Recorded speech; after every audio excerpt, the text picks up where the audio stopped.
receive Jesus Christ by faith. Dito po, nangyayari yung salvation. Ngayon, pagkatapos na maligtas, okay, na dito po, unahin po natin dito. Napakinggan yung message, sumampalataya kay Kristo at tinanggap si Jesus Christ by faith, kaya dito siya naligtas.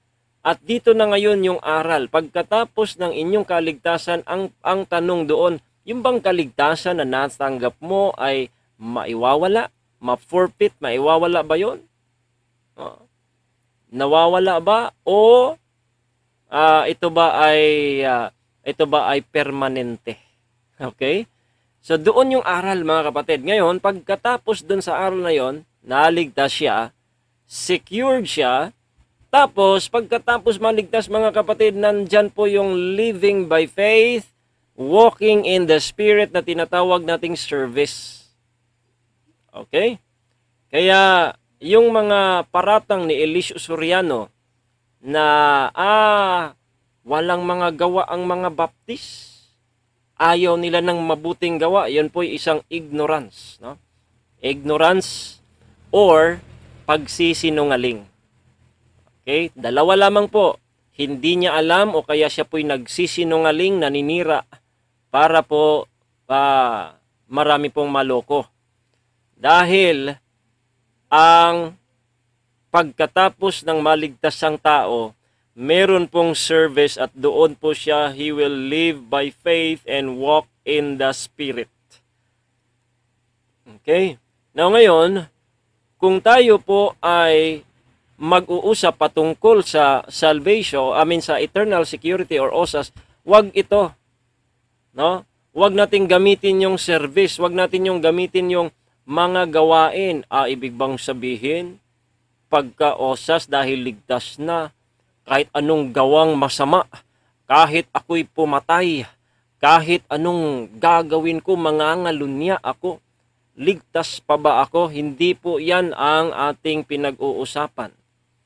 Dahil andito pa lang tayo sa taong naligtas kung ito ba ay secured, ito ba ay maiwawala o hindi. Diyan po, mga kapatid. Ngayon, kung ikay magtatanong, kung ikayo'y magsasabi na kahit ano na lang ang gawin, na hindi po kahit ano na lang ang gawin ng taong ligtas, dahil ang taong ligtas, he will live by faith and walk in the Spirit, kaya yun po yung service. Bakit po siya nagsiserve? Dahil siya po ay saved and secured na. No? Hindi pa, kundi na. Na-save siya, ang kaligtasan secured, hindi maiwawala, and after that, siya po ay mamuhay sa pananampalataya. At siya po ay maglakad sa Espiritu. And I believe kahit yung kawatan sa cross, kung yun po hindi namatay at nakababa yun, gagawa po yun ng mabuti at hindi na po yun magnanakaw. Hindi na po yun kriminal. Kaya yun po, huwag tayong dito sa kahit ano na lang gawin dahil ligtas na. Hindi po yan filosofya at aral ng Biblia. Ang aral ng Biblia, ang tunay na ligtas, he will live by faith and walk in the Spirit. Tingnan po natin yan. Okay?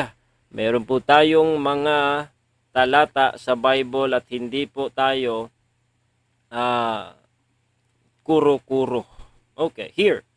Dito sa Roma 8, ang sabi po ng Apostol Pablo dito, there is therefore now no condemnation. Ayan, ngayon. Sabi dyan.